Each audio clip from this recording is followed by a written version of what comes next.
राजा दशरथ लिखे प्रतापी राजा 14 भुवन में नहीं है।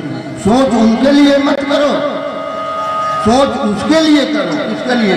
कि सोचिए विप्र जो वेद विहीना कवि निज धर्म विषय न लीना। हे भरतलाल, उस विप्र मनो ब्राह्मण के लिए सोच करो जो गांजा पीता है, दारू पीता है, अंडा खाता है, मांस खाता है, बेविचार करता है, उस ब्राह्मण के लिए सोचो। सोचिए नृपति जो नीति न जाना जय प्रजा प्रिय प्राण समाना। सोचिए भयकु कृपन धनवान जो नयति शिव भक्ति सुजान। उस क्षत्रिय के लिए सोच करो ये राजा बन गया और उसके राज में दुनिया के आपत्ति पड़ रहा है, कहीं आग लगा हुआ है, कोई दूसरे देश का चढ़ाई कर दे रहा है और दारू के नीचे हमने सोया हुआ। उस बैच के लिए सोच करो, इतना विशाल जग हो रहा है, विश्वकर्मा वैदिक महाजग विशाल मंदिर बना और उसमें 5 नया पैसा भी दान नहीं दे रहा। धन का 3 गति होता है, दान, भोग और नाश।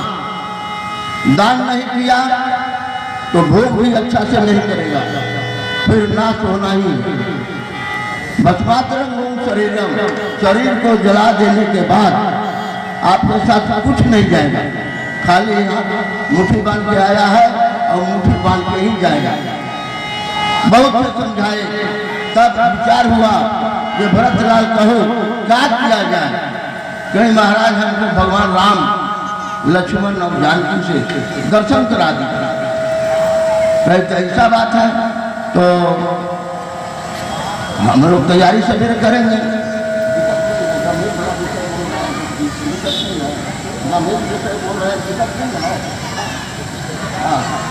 बात नहीं तब उसके बाद जो है वह दूसरा दिन सवेरे रथ, हाथी, घोड़ा सब लेकर के चले। जब चलने लगे तब इसके बाद रथ पर बैठने के लिए भरत जी को कहा गया। नहीं, भगवान पैदल चले गए बिना पन, बिन पग चलन, वो बिनु पैर, बिना पैर में कुछ पन ही नहीं है, न जूता है, न चट्टी है, न खराम है। अब हम रथ पर बैठे, तीनों माताएं गए लेकिन रथ पर भरतलाल जी नहीं बैठे। और इसके बाद चलने लगे। देवताओं में खलबली मच गया, ये बना बनाया काम अब भरत खराब कर दिया। क्या? तो भरत जो है वो प्रेम के अगाध मूर्ति है, लक्ष्मण जो है वैराग्य की मूर्ति है और राम ज्ञान की मूर्ति है। अब ज्ञान, वैराग्य और प्रेम ये तीनों की लड़ाई है। अब किसका डिग्री होता है, किसका जीत होता है, ये देखना है।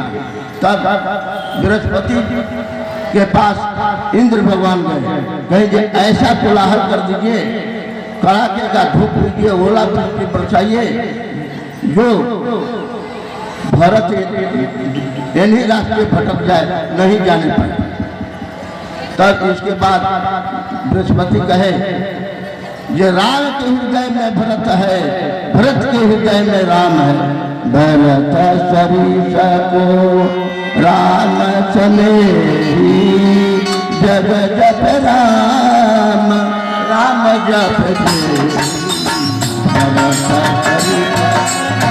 राम सनेही, जग जप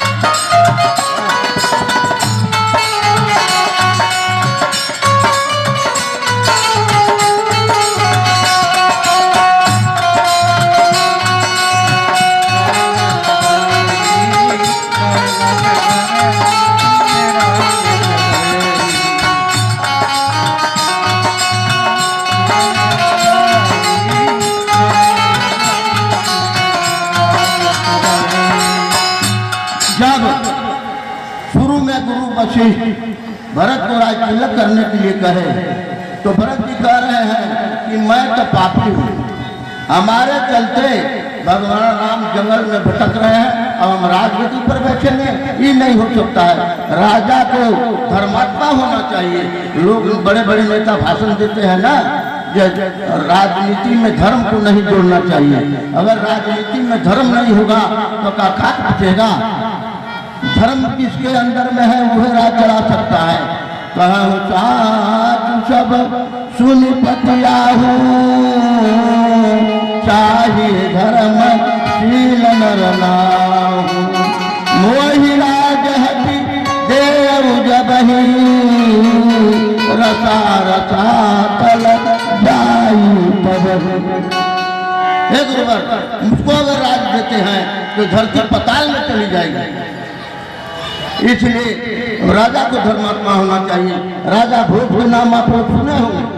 राजा भोज के पिताजी का देहांत हुआ तो उनका चाचा मुंज को गद्दी पर बैठाया गया।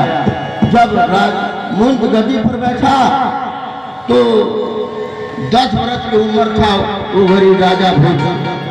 तो सोचा कि इतना बालक की तेज निकल रहा है, इसको बद करवा देंगे, इसको बंद करवा देंगे तो मेरा आतंक राज हो जाएगा।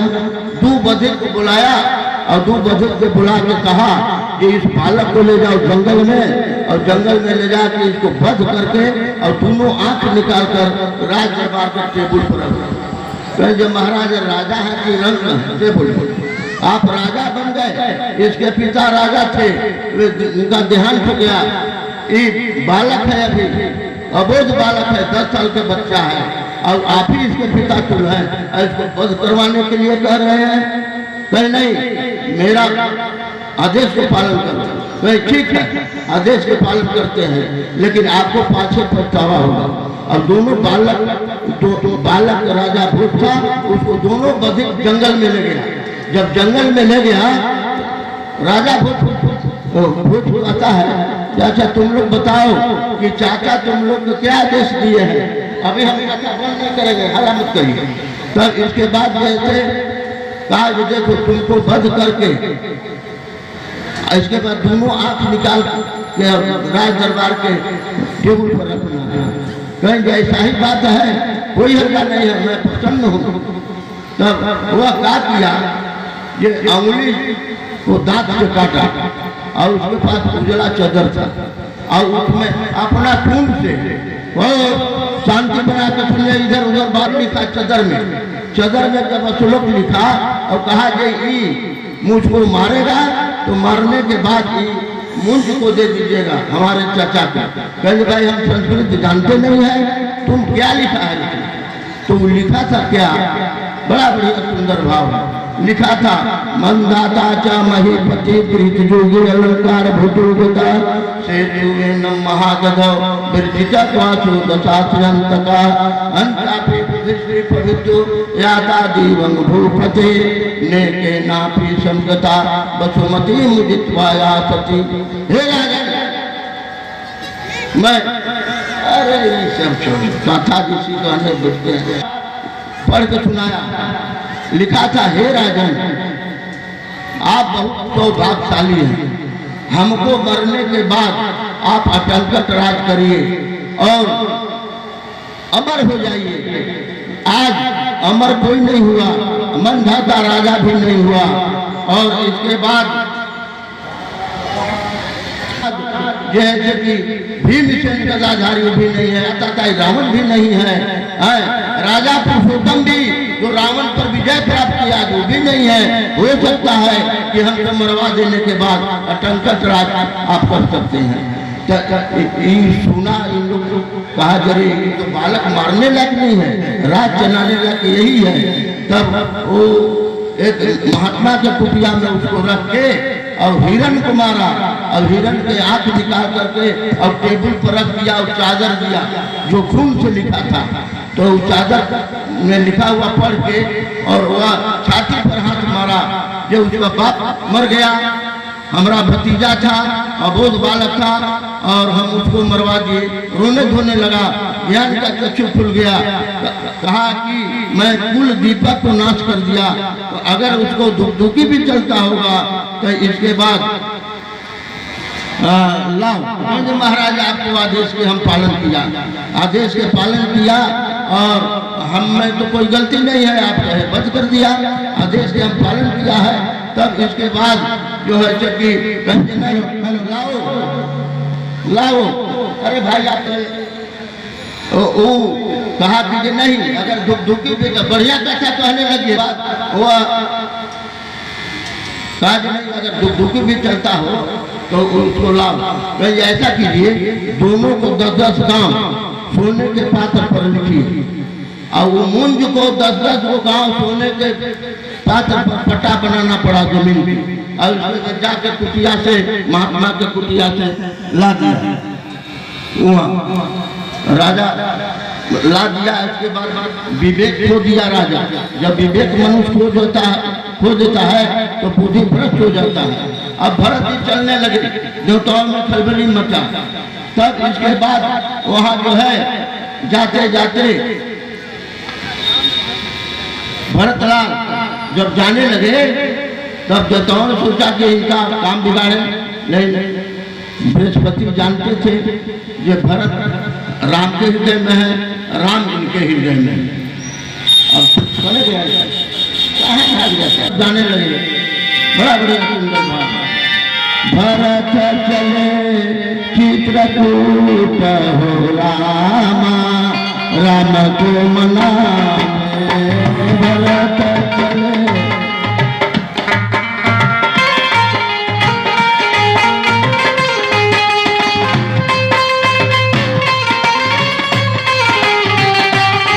भरत चले चित्रकूट हो